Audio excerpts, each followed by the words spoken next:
नमस्कार. आज एक व्हिडिओ बनवण्याचा उद्देश म्हणजे आमचा एप्रिल महिन्याचं मानधन जमा झालं. महाराष्ट्र रत्नागिरी खेड. मार्च महिन्याचा पण अर्धा पेमेंट राहिलेला आहे. एप्रिल महिन्याचा अर्धा पेमेंट राहिला आहे. शिवाय मार्च महिन्याचा प्रोत्साहन भत्ता आणि एप्रिल महिन्याचा प्रोत्साहन भत्ता, तसंच CBE कार्यक्रम दर महिना आमचा 5 तारीख 15 तारीख या तारखेच्या ह्या ज्या तारखा आहेत आम्हाला नेमून दिलेल्या, त्या तारखांप्रमाणे आमचा कार्यक्रम आम्ही आयोजित करतो आणि तो आमच्या अंगणवाडीच्या स्तरावरती घेतला जातो. अर्थात CBE कार्यक्रम त्याचे आम्हाला बिलकुलही पैसे मिळत नाहीत, अजिबातच नाही. 250 रुपयाच्या हिशोबाने त्याचा एक कार्यक्रमाचा एक पेमेंट असतो. तो आम्हाला बिलकुलही मिळालेला नाही आजपर्यंत.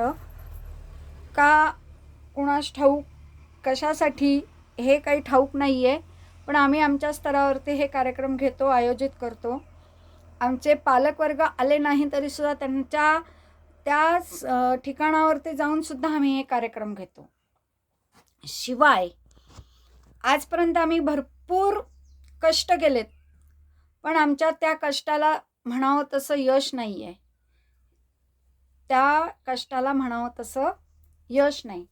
शिवाय याआधी आम्हाला दिल्ली सरकारचा आणि महाराष्ट्र सरकारचा, आपल्या महाराष्ट्र शासन आणि दिल्ली शासन यांचा पेमेंट वेळेवर मिळायचा. हे आत्ताच ह्या 2-3 ह्या स्पर्श प्रणाली कार्यक्रमापासून जो पगार आमचा मागे पडत गेलेला आहे दिल्ली सरकारचा, तो आम्हाला वेळेत मिळावा, म्हणजे महाराष्ट्र शासनाबरोबरच मिळावा. का तर अंगणवाडी सेविका ही काही सगळ्यांचीच परिस्थिती सारखी आहे असं नाही आहे.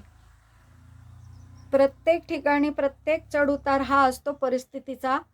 कमवणारी जर 2 माणसं असतील तर अंगणवाडी सेविकांचं तसं भागून जातं. पण ज्याच्या घरात कमवणारं कोणच नाही, ज्यांच्या घरामध्ये कमवण्याची कोणाची क्षमताच नाही आहे, ती एकटीच आहे, परित्यक्त आहे, विधवा आहे, घटस्फोटित आहे, अशा ज्या काही माझ्या महिला आहेत, अर्थात अंगणवाडी सेविका आहेत, त्या सेविकांना त्याची गरज आहे. त्यांच्या पदरी 2 मुलं असतील, त्यांची शिक्षणं असतील, कपडा लत्ता असेल, तर काढओढ काढून किती दिवस करायचं? काढओढ काढून किती दिवस करणार आणि किती दिवस भागवणार?